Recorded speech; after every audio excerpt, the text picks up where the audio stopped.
दोस्तों, आज की वीडियो आपके पैसे तो बचाने वाली ही है, साथ ही आपके बहुत सारे काम को आसान भी बनाने वाली है। कुछ ऐसे काम होते हैं जिन्हें हम घर पर करना सोच भी नहीं सकते, लेकिन वो सारे काम आज हम करने वाले हैं बहुत ही आसान टिप्स एंड ट्रिक्स के जरिए। तो चलिए शुरू कर लेती हूँ मैं आज का वीडियो।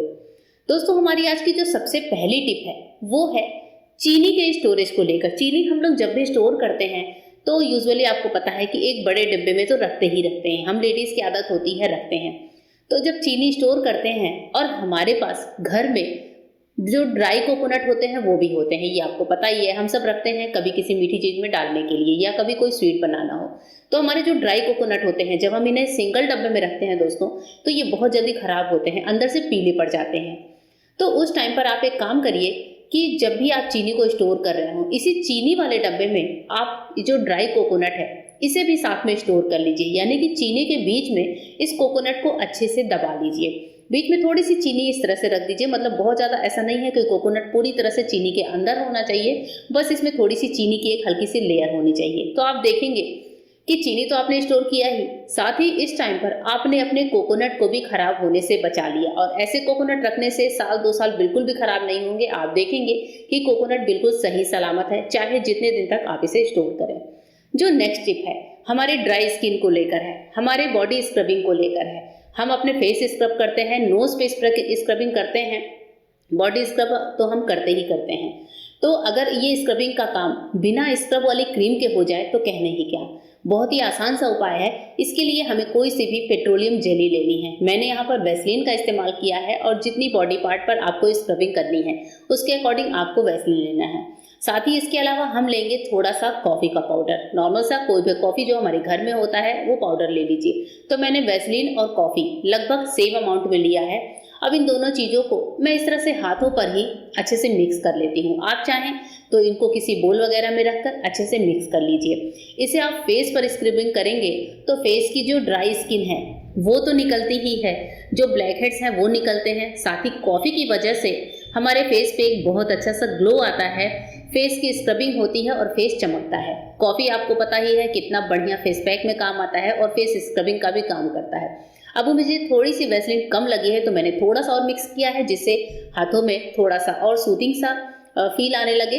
तो यहाँ पर दोनों चीज़ों को अच्छे से मिलाने के बाद अच्छे से स्क्रब करिए, जैसे हम लोग 1 से 2 मिनट तक अपनी बॉडी पे स्क्रबिंग का काम करते हैं। फेस स्क्रबिंग में कॉफ़ी और वैसलीन का बहुत अच्छा रोल है। वैसलीन हमारे बॉडी में मॉइस्चराइजिंग की एक सूदिंग सी लेयर बनाती है। कॉफ़ी जो है फेस को या फिर स्किन को ग्लो देती है। 1 से 1.5 मिनट अच्छे से इसको करने के बाद अब आप जो है अपने हैंड्स को वॉश कर लीजिए। अब आप इसे नॉर्मल ठंडे पानी से वॉश करिए और उसके बाद जो है मैं आपको दिखा रही हूँ कि देखिए मेरे हाथों की ग्लो जो है थोड़ी सी अलग टाइप की हो गई है। स्किन जो है एकदम सूदिंग सी लग रही है, साथ ही एकदम सॉफ्टनेस भी आ गई है इनमें, क्योंकि वहाँ जहाँ जिस पार्ट पर मैंने स्क्रब किया है वो पार्ट बिल्कुल ही सूदिंग सा लग रहा है, बहुत ही सॉफ्ट सा लग रहा है। बाकी हाथ के जो पीछे का पार्ट है वो इससे बिल्कुल भी मैच नहीं कर रहा है। तो इस तरीके से हम जो है घर पर ही स्क्रब करके अपने बहुत सारे पैसे बचा सकते हैं। नेक्स्ट टिप है चॉपर के इन ब्लेड्स को लेकर। जब हम चॉपर को काफ़ी दिनों तक इस्तेमाल करते हैं तो इनके ब्लेड्स जो हैं थोड़े से मोटे हो जाते हैं, यानी कि इनमें इतनी धार नहीं होती। तो बाकी चीज़ों की धार तो हम तेज कर लेते हैं दोस्तों, जैसे चाकू की या फिर सीजर वगैरह की, लेकिन इन चॉपर की धार को कैसे तेज किया जाए, इसके लिए बहुत अच्छा सा उपाय है, जिससे आपका चॉपर बिल्कुल नया सा हो जाएगा। इसके लिए मैंने यहाँ पर एल्यूमिनियम फॉयल के छोटे छोटे गोले बनाकर रखे हैं। ये वही गोले हैं दोस्तों जो कभी कभी हम अपने बच्चों को टिफिन में कुछ पैक करके देते हैं या फिर घर में किसी छोटे से छोटे चीज़ की पैकिंग करते हैं, तो वो जो फॉयल पेपर बचते हैं मैं उनके इस तरह गोले बनाकर रख देती हूँ और इसी तरह के काम में इसको इस्तेमाल करती हूँ। अब यहाँ पर ये 5 से 6 छोटे छोटे गोले डालने के बाद मैं यहाँ पर क्या करूँगी, इस चॉपर का ढक्कन लगाऊंगी और चॉपर को जैसे हम चलाते हैं वैसा ही वैसा हमें यहाँ चलाना है। इस टाइम पर होगा ये कि फॉयल पेपर जो है हमारे चॉपर की धार से कटेंगे और इस वजह से हमारे जो चॉपर की धार है वो बहुत अच्छे से शार्प हो जाएगी। जी हाँ, आपने देखा होगा कि सीजर से हम लोग फॉयल पेपर काटते हैं तो उसे धार तेज होती है, यही काम हमें यहाँ पर चॉपर से करना है। ये देखिए इसकी धार बिल्कुल चमकने सी लगी है, एकदम शार्प हो गई है। ये काम आपको 1 मिनट तक करना होगा। 1 मिनट तक इस तरह से फॉयल के गोले चलाते रहिए जब तक फॉयल पेपर अच्छे से कट ना हो जाए। आप देखेंगे कि चॉपर की धार बिल्कुल नई जैसी हो गई है, यानी कि चॉपर ही टोटली नया हो जाता है। तो इस तरीके से चॉपर को हटाने या फेंकने की बजाय आप इस तरह से इसका इस्तेमाल कर सकते हैं, इसे बिल्कुल नई लाइफ दे सकते हैं।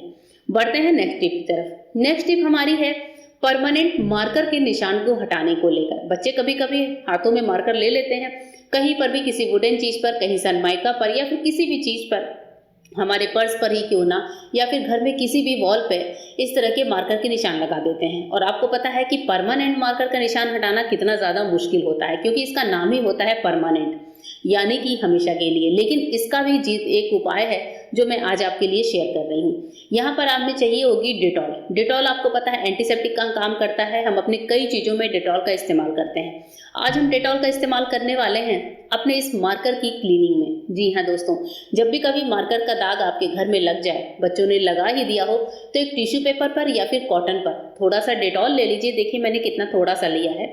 थोड़ा सा ही लेने के बाद जैसे ही आप इसे रब करना शुरू करेंगे तो आप देखेंगे कि मार्कर चाहे कितना भी पुराना हो, कितनी भी इसकी जो लिखावट है वो पुरानी हो या फिर मोटी हो, बहुत ही इजीली ये परमानेंट मार्कर का जो निशान है वो निकलने लगता है।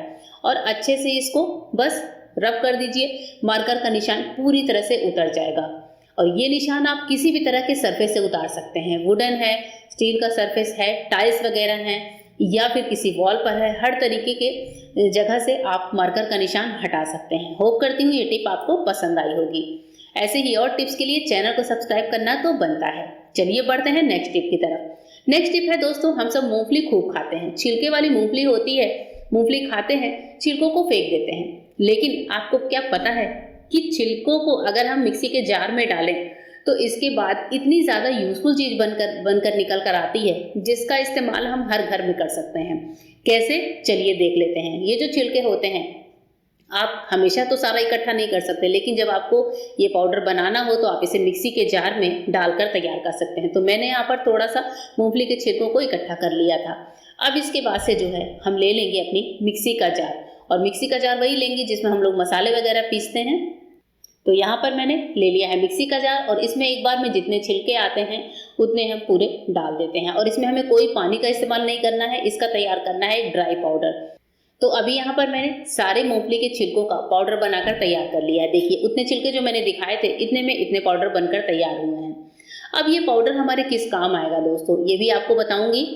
तो इसके लिए आप क्या करिए, इन पाउडर को पीस कर किसी एयरटाइट डिब्बे में भर लीजिए। ये साल भर तक खराब नहीं होते। जब भी सर्दियों का टाइम हो, आप मूंगफली घर में ज़्यादा ला रहे हो तो पाउडर बनाकर रख लीजिए। ये पाउडर बहुत ही अच्छे फर्टिलाइजर का काम करता है। घर में कोई से भी पेड़ पौधे हो दोस्तों, चाहे आपने किचन गार्डन उगा रखा हो या फिर नॉर्मल फूल पत्तियों के पौधे हों, तो ये पाउडर लेकर, जैसे हम लोग खाद का छिड़काव करते हैं, यूरिया का छिड़काव करते हैं, वैसे ही मूंगफली के इन छिलकों के जो पाउडर हैं इनका भी छिड़काव आप अपने हर गमले में कर दीजिए। 2-2 से 3-3 चम्मच मिट्टी में डालिए, मिट्टी में मिक्स कर दीजिए। हर पौधे में आप ये डाल सकते हैं। ऐसा नहीं है कि किसी स्पेशल पौधे में ही इसको डालना है। यहाँ पर देखिए मैं गुलाब के पौधे में डाल रही हूँ, और उसके बाद से खुरपी से मिट्टी में अच्छे से मिक्स कर दीजिए। ये बहुत अच्छे उर्वरक का काम करता है। इसके बाद से अलग से आपको खाद डालने की जरूरत नहीं पड़ेगी।